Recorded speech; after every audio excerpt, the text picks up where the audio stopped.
In this discussion, we're going to be looking at both neighbor joining methods and distance methods. Both of these were early methods that relied on a distance matrix. So if you're not familiar with that, go back to the last lecture, review what we mean when we're talking about distance data. Neighbor joining methods are still widely used, although there's a good reason for that. We'll talk about it. Distance methods, by and large, have gone by the wayside, and there aren't a lot of analyses that rely heavily on distance methods anymore. And so we won't spend a ton of time on them. We'll talk about them just mainly for context and give you a little bit of the historical perspective, but we won't spend a lot of time on studying exactly how they work. So the neighbor joining methodology, the very first thing you do is you take your data set, if it's discrete, and you turn it into distance data.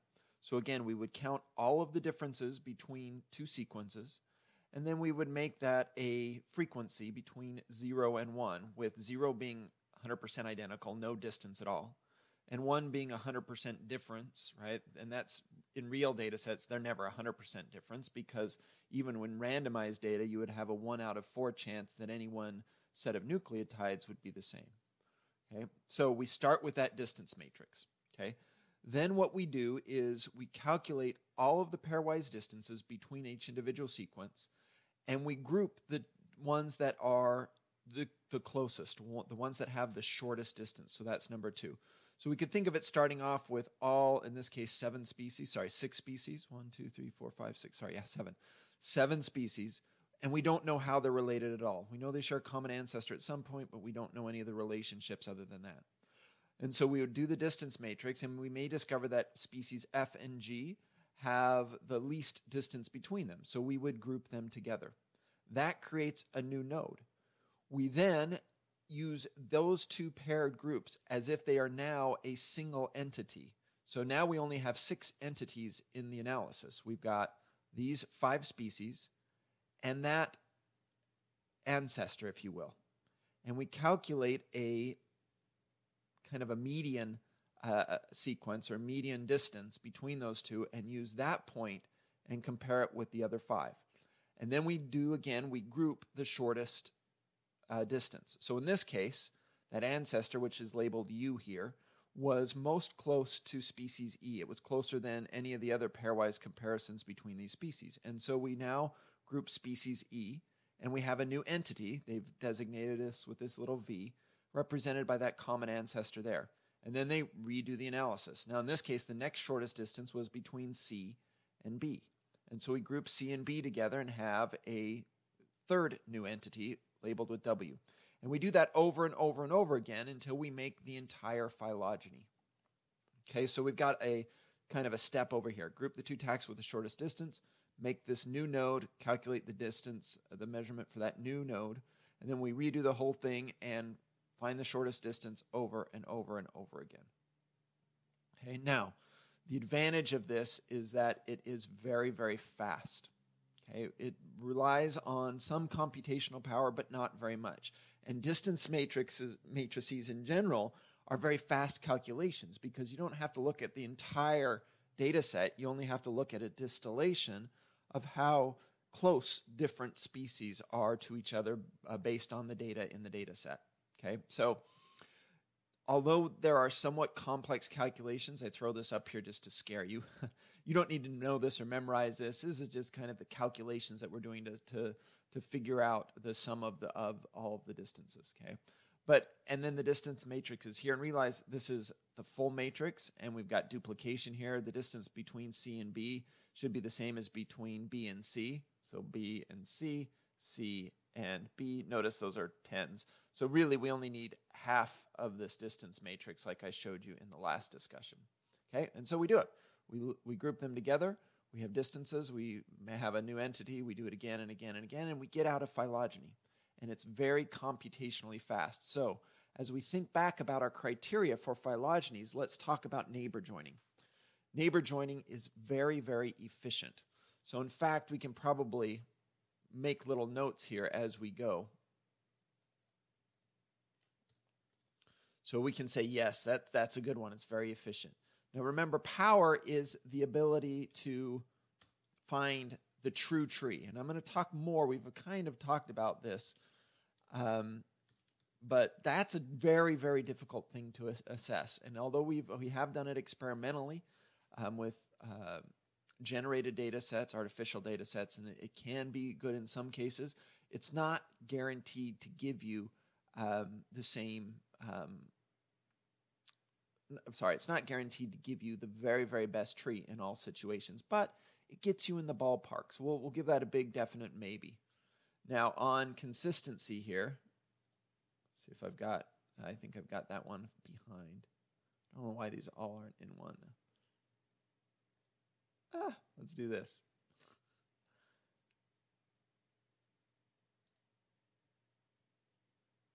Send it back, then maybe I can get the consistency. There we go. Okay, so with consistency, we'll give that a yes.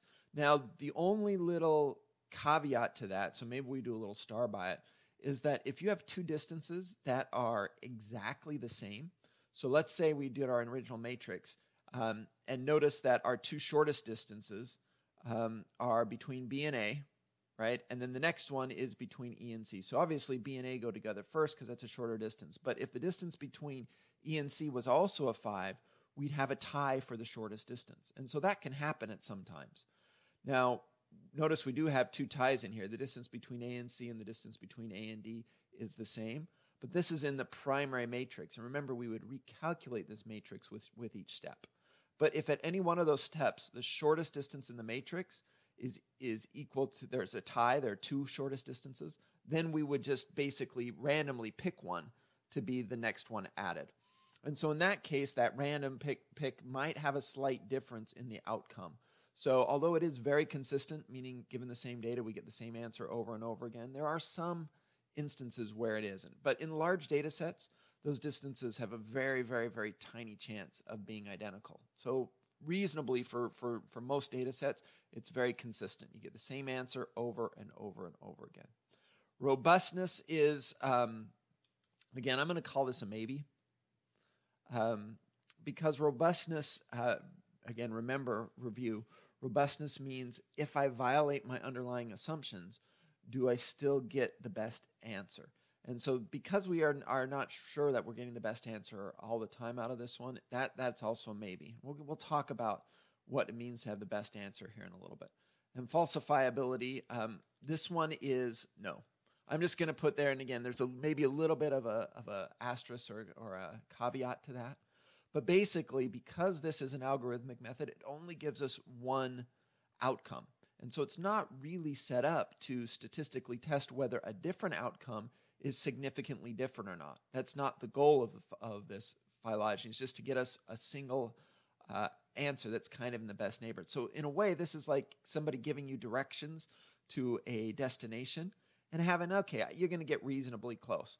So if I said, how do I get to San Antonio? And you say, well, you pick a major freeway and drive north and follow the signs. You know, that's a very efficient set of directions because it didn't take you very long for you to give me it. And it will probably get me there, but maybe in the ballpark of where I wanted to go, especially if you said, let's say maybe I have a more specific destination. I want to go to the Alamo. And you say, okay, follow major freeway north, follow the signs to San Antonio. And so you'd get me in the ballpark there, and that's a very efficient set of directions, but you know, the power of getting me exactly there is maybe, I don't know, it depends, I guess, on the driver.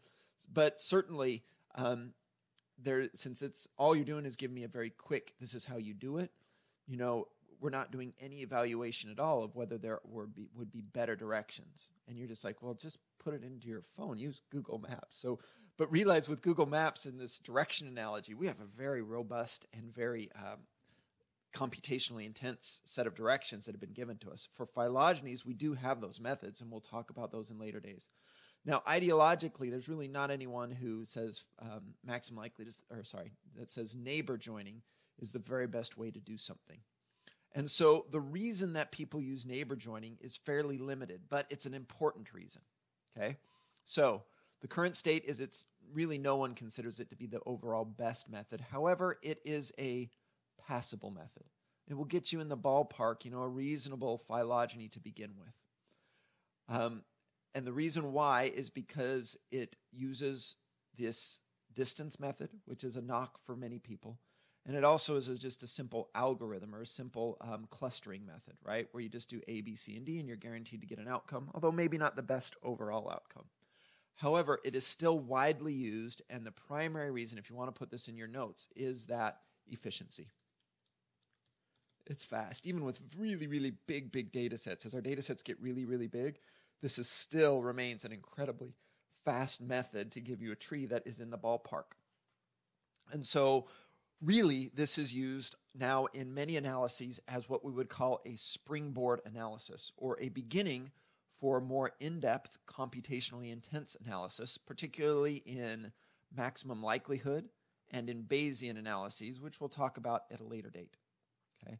And so the idea is with these analyses is we need a beginning point. We need an estimate of relationships. So for instance, we can accurately estimate a model of evolution. We need a beginning phylogeny. And we could start with a random phylogeny, but obviously that's not going to be a very good starting point. If we can start at a little bit of a better phylogeny, a neighbor joining phylogeny, that might reduce a lot of our analysis that we need to do more in depth. So if you're still a little bit hazy about what I mean by how we pick a model of evolution, how we choose that, that's okay. We've only in very general terms outlined that. But know that the neighbor joining analysis is a clustering method, meaning it is very, very efficient, but maybe doesn't check off all of those other boxes. Okay, and so it's used as a springboard to give us an initial ballpark, if you will, phylogeny. So then we can do more in-depth analyses, particularly maximum likelihood and Bayesian analyses. And so that is why it's still widely used, is because of that efficiency. Okay, so let's now talk a little bit before we jump in and just give you a quick overview of distance methods. Let's talk about what we mean by the best tree.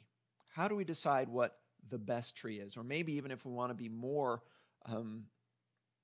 narrow, what about the true tree? Can we ever find the true phylogeny? And the short answer is, well, we probably can, but if we do, we may not ever be 100% sure that we find it. So in a way, you could think about this as maybe trying to reconstruct a historical event. And the one that pops into my head right now is, let's say we're trying to reconstruct a meeting of, I don't know, let's go back to World War II. And let's say we want to reconstruct a secret meeting, or one that maybe we have a little bit of information about, between the Allied forces. Maybe we've got, I'm trying to remember all of the faces right now. We've got Roosevelt, Churchill, and Stalin, right? All meeting together, maybe with some other people, all meeting together in a room to figure out how they're going to face the Nazi threat. And although we might have some people taking notes, we might have some press releases or some information released about that meeting, a lot of it purposely was kept secret.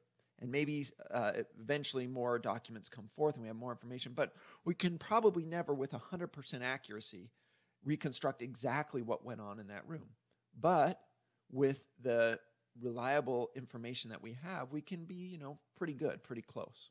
And so it's kind of the same thing with a clustering method. We can be pretty close with the clustering method, but if we spent more time and energy and resources, we could maybe find a better, more correct answer. But whether it is really more correct after all that effort is a little bit difficult to prove. And because phylogenies are historical events, right? They're speciation events that led to branches of different lineages. We never know 100% that we have the quote-unquote true tree. However, if we say the best tree, that's a different criterion that we're trying to use. The best tree might mean that we are trying to optimize a very explicit measure based on the data set, based on the outcome. And if we do a reasonable amount of searching, then we can demonstrate that we have found the very best tree based on criteria A. And so just like in our analogy about giving directions, we could, with probably a little bit of effort, demonstrate that we found the very best route to the Alamo if maybe we are trying to optimize the distance covered. What is the shortest route by ground to the Alamo? And we could demonstrate that, okay, from point A to point B, here it is. There may be ways that are close, or maybe even ways that are tied for the best way if you want to go down one street versus the other. If we now want to add in, well, okay, we're 90% worried about shortest distance, but maybe we have a 10% consideration of how much time it takes, then maybe we make a slight adjustment. But we could, with enough effort, reasonably defend this idea that we have found the very best set of directions to go to a destination. And so in the same manner, with some computation, we can reasonably defend the idea that we have found the very best tree based on some sort of a criterion. Okay? But that is not the purpose of a clustering method. That is a optimality method. And so when we talk about parsimony, maximum likelihood, our distance method's a little bit here also. We are trying to optimize a certain criterion, and we'll talk about those criterions when we get to that method. It also, in these optimality methods, they allow us to compare different hypotheses, whereas with the neighbor joining, we just get a single tree out of it. We're not trying to compare it to a set of trees and give you a defense of why that one or how much better that one is than closely related hypotheses. So these are the downsides of the clustering methods. It doesn't give us an explicit measure of the data in the tree, one, because it's a clustering method and it's a distance method. And then also it doesn't allow us to compare different hypotheses. But again, the trade-off, which is why we use it as this springboard analysis, is that the optimality measures are very, very computationally intense.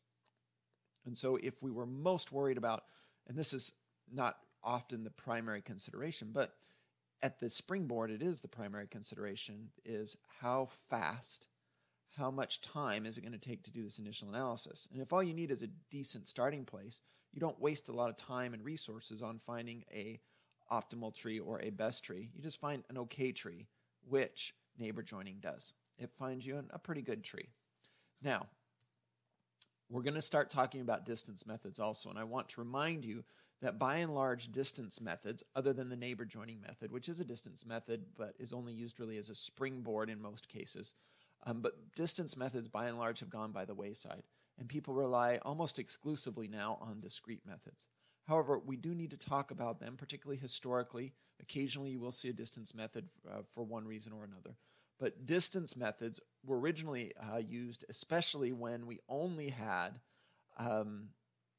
distance data. So some data, including allozyme data, which is how similar different types of proteins are to one another, and microsatellite frequency, which is how many microsatellites you have at a certain location in the genome. If you don't know microsatellite, you can look it up, but you don't need to. But just be aware that both of these were originally data sets that were only available in distance format. And you can't go back, if the data starts as a distance data set, you can't turn it into discrete data. But you can turn discrete data into distance data. And so originally there were some data sets that were only distance, and so we had to use one of these methods to analyze them. But again, the vast, vast majority of our data now is DNA sequence, which by its nature is discrete, and so people choose to use one of these methods that can handle discrete methods. But with that, we will do a very quick overview of some of the downsides and the features of distance analyses, and then I'm going to give you two types of distance analyses, really only one that we're going to spend much time on. Okay, so in an idealized example, which we saw in the last one, and which we have here, all of the branch distances add up exactly to the distances between two species. So let's look at this one. So let's look at the distance between A and D. So if we follow the branch down to the common ancestor, which is designated by this little f, and then follow it back up to D. So the distance between A and D is 5, 15, 17. It would be, I think, 21. Did I do that right? 10. Oh, sorry, I did that wrong. 10 and 10 is 20. So 25 is the distance between A and D. And when I come and look in the matrix, sure enough, my distance is 25. And I think on this example, if you add them all up, the actual distances in our phylogeny match exactly the measured distances. Okay? So that is a very idealized version, and in real data sets, that doesn't happen. In reality, these distances on branches very rarely add up, and I don't have a matrix here, but these very rarely exactly match the measured distance between species. Now, why this is, let me just give you a fairly simple and straightforward reason. Oftentimes, these distances that we measure are missing information. So if we have a mutation that covers up a previous mutation, right? The actual distance to that would be 2 mutations, 2 out of ever how many base pairs we're analyzing. But when we look at it in our raw data, we only see the second mutation. So for instance, if I had an adenine in 2 species at a certain site, and it mutated into a thymine in 1 species, we would measure that as one difference between them and count it, and that would be accurate. But if later that thymine mutated into a guanine, or if the original adenine in sequence 2 mutated into a thymine, we would measure it as a 0 distance, when in reality it's 2. So when we start getting mutations at the same site, this saturation problem that we talked about, our actual distances, right, the things that have really occurred in the past, begin not to line up with our measured distances as we compare the sequences. So that's just one reason. There are a few other kind of subtle ones, but just be aware that this saturation problem, multiple mutations, make it so our measured distances based on our data matrix don't in reality perfectly reflect. They're going to be pretty close depending on the data set, but they don't 100% accurately reflect the real genetic distances between different species. Okay? Not only that, but occasionally we can get biologically unrealistic or even what we would call impossible distances. So let me give you an extreme example. Here I've got a data set with one difference between all of the species. And so we would make a data matrix like this that is 1. So the distance between species 1 and 2 is 1 mutation. The distance between 2 and 3 is 1 mutation. Everything is 1. Obviously, this would be a big problem for a neighbor joining analysis and is not very realistic, particularly for large data sets. But to do that, to make everything match up perfectly, we would need to put a distance of half a mutation on each branch. And if we do this, everything matches perfectly. The distance between 1 and 2 is 1, 1 and 4 is 1. But realize that these are not biologically realistic. This is an impossible distance. What is a half a mutation? Well, there's no such thing as a half a mutation. In reality, the mutations would have occurred along one branch or the other, right? But because we're dealing with only distance data, we don't know what all of these ones represent. It could just as easily represent a mutation at a different place and then a similarity here. So maybe that was a G in species 1, that was a G there, but this one was a different one. So we don't know where or if they're all in the same position. So that's the disadvantage of turning discrete data into distance data, is we lose this connection to the primary data, and sometimes it results in impossible distances. So not only can we have parts of a mutation, right? We could potentially also have a negative distance, which again means there's really no such thing, shouldn't be anything shorter, less than 0, which means 100% similar to one another. But in some of these analyses, we are forced into negative branch lengths, which is another biologically impossible distance. So 2 distance methods, again, we're just going to give you a quick view. In the past, I spent more time detailing these, but because these distance methods are less relied on nowadays and less important in phylogenies, we're going to give you like the 1-minute version of this and maybe the 2 or 3-minute version of minimum evolution. So with goodness of fit, I'd try a whole bunch of different trees, and we've talked about an additive tree. An additive tree means E1 plus E3 plus E5 plus E6. All of those branches that connect any 2 species should equal the measured distance between A and D. And we try to arrange these branches with distances on these branches in a way to minimize the difference between what we're seeing on the tree and what we really have in the matrix. And that's goodness of fit. Okay, and this is the case where maybe giving one of these branches that's very short a negative branch length minimizes the distance. And in that case, it's the solution that we choose based on this method, but is not very biologically realistic. Okay. Now, before we move on, I do want to remind you of this one, and then we'll define the second type of tree. In an additive tree, as the name implies, all of the branches connecting 2 species, or even if you want to look at internally to nodes, all of those branches should match the measured distance data between the species. So E4 plus E5 plus E6 should equal the genetic distance between C and D in our matrix. And that's an additive tree. And so we're assuming this property of additivity, that's kind of a funny word, right? But we're assuming branches are additive when we do a goodness of fit. Now, ultrametric is a little bit different. In addition to being additive, it puts one other constraint on this phylogeny. And this is that all of the distances to a common ancestor, so notice this is an unrooted tree. We don't know where the common ancestor is. But in a rooted tree, all of the distances back to that common ancestor have to be the same. So E4 plus E5 would have to be the same as E6 plus E8 in an ultrametric tree. So that's a pretty tight constraint, and it infers that rates of evolution along all these descendant branches are equivalent, that the rate of evolution going from any point, so E6 would have to equal E7 because we're going back to that common ancestor. And that's a pretty strong constraint, but it's one that's an important one, particularly as we begin to think about neutral evolution and trying to infer amount of time elapsed between speciation events. And so we'll come back to that at a later date. But just know the definition of an ultrametric tree. It's an additive tree that adds the additional constraint of having equal amounts of evolution going back to a common ancestor. Okay, so those are the two types of distance trees. Now, negative branch lengths, again, sometimes they make the goodness of fit algorithm work best, but they're biologically unrealistic. And that's just one of the knocks, one of the downsides of this distance method. So the second distance method we're going to demonstrate or talk about is minimum evolution. Now, minimum evolution uses distance method. However, we use an optimality criteria to search many, many trees, maybe even all of them if it's a very small data set like this. We search every single possible arrangement. But for larger data sets, we do one of those algorithms where we search a subset of the trees.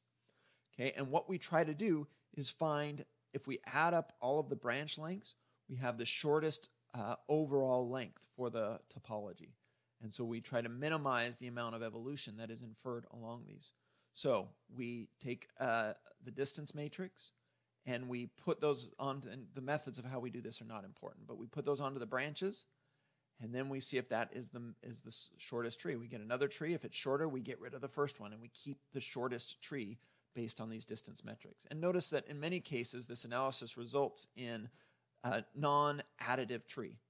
So the distance between human and gibbon is 163, right? But on this one, I think this is a good example, or maybe not. Maybe this one's completely additive. Let's check it out. Let's just pick one at random. Gibbon to human is 163. So I have 44 and a half. Oh, sorry, we're going to the human. Human, 34 and a half plus 8 and a half would be 43 and a half, right? To make sure I double check my math and make sure I'm doing that right. It'd be 42. I'm sorry, I think that's 43, right? So it'd be like 34 plus 9, yeah. So 43 plus 26, right, which would be 71. I believe I'm doing that right. And 71 plus 94 is, sheesh. This shows you, good thing I'm not a mathematician, right? I'm going to pull out a calculator here just to, let's do it. We'll only check this one. Okay, so let's make this a little smaller. We can follow along. Wow, I just illustrated I can't add simple numbers in my head. I got too many of the other important things going on in there, right? 94 plus 26 plus 8.5 plus 44.5 equals 173. So we have a distance of 170. Oh, I should have been 34.5. I was looking at the wrong one. So I did gibbon to chimpanzee. If I was doing human, it would be the same distance, but then we'd add 34.5 instead. And yeah, sure enough, this is an additive tree. But sometimes in minimum evolution, we can end up with non-additive trees and come up with some of those same problems of non-biologically relevant lengths. Okay? So we would try to minimize, based on our measured distances, all of the distance over the topology. Now, in general, both minimum evolution and goodness of fit, we lose information because we're relying on a distillation, if you will, of the primary data, which is, again, almost always DNA sequence. And we change that into a distance matrix. So that is a criticism of these distance methods. The other main criticism is they're biologically uninterpretable. And then maybe let's put a third one here, which could be a criticism. And again, you can think about whether or not this is a really important consideration or not. But especially minimum evolution is fairly computationally intense because we have to, because it's an optimality method, We are not doing just a simple A, B, C, and then we're done. We're doing a wide range of search. Now, distance methods typically are computationally a little faster than the discrete methods for any one evaluation. Like if we're going to evaluate a single phylogeny, it's faster to do it in distance than it is certainly in maximum likelihood and even in parsimony. But we still have to do so many that it is very computationally intense. So that could be a little bit of a criticism. Now, maybe we want to put a little bit of an asterisk by computationally intense because maybe we don't want to limit our analyses based on, oh, it's slow and takes a lot of time, so I'm not going to do it. Because sometimes that's a very, very valid trade-off. And in fact, most phylogenies now, methods now that are constructing phylogenies willingly make that trade-off. All right, so let's summarize at the end of this. We've talked about neighbor joining, right? We're not going to do UPGMA. Just know it's kind of like neighbor joining. That's enough for this class. So neighbor joining is a distance method that uses a clustering algorithm, so it's very, very efficient, and it's used as a springboard method. Minimum evolution, the only one we'll really talk about, if you want to put a little note in there that also we could do goodness of fit in there, that is a distance method that uses an optimality criterion. So we have kind of all of the trade-offs of distance methods, those negative things we mentioned, but also a kind of a computationally intense approach. So we may need to evaluate many trees. Now, most modern phylogenies rely on these discrete methods. And we will begin talking about the first one we'll do in detail, parsimony. We'll then do maximum likelihood, and then finish up with Bayesian analyses.